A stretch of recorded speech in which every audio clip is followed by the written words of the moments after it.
You got this list of numbers from an external source. The first number is an ID, and the rest of the values belong to that ID. You want to split the list like this. Now you can do this with list slicing, but did you know Python has a much more elegant way to do it?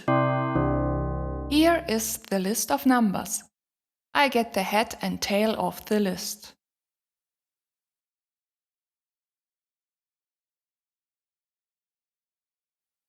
And that works. This code is not complicated, but I can already rewrite it a bit more compact using extended iterable unpacking.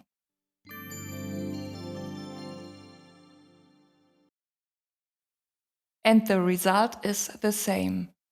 So the first number was unpacked in variable head, and with a star syntax, all other list elements were unpacked in tail. The first benefit of extended iterable unpacking becomes clear when the list is split in more places. I also want to separate the last element. With list slicing, you can do something like this.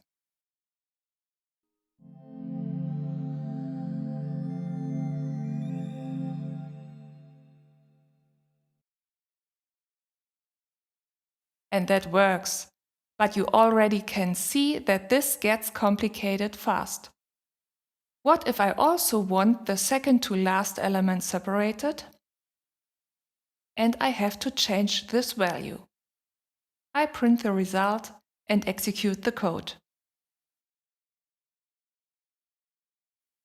After some puzzling, you will always get it working. But extended iterable unpacking gives you a much cleaner way to do the same thing.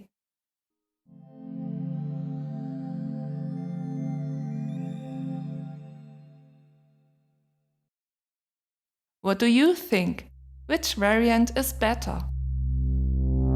Wait, before you answer, I can even show yet another benefit of extended iterable unpacking. I reverse the list. I get the first number and the rest with list slicing. What happens when I execute the code? Boom! The reversed function returned a non-subscriptable iterator. That means you cannot get elements by index. I have to convert the iterator to a list first. Or I use extended iterable unpacking.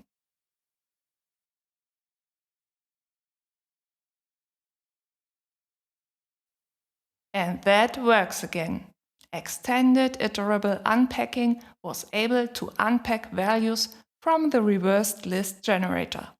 Nothing is stopping you from using list slicing if you prefer that over extended iterable unpacking. And list slicing has many more tricks up its sleeve. And if you want to learn more about that, click on this video right now. There you learn practical tips and tricks how to slice iterables like lists and strings.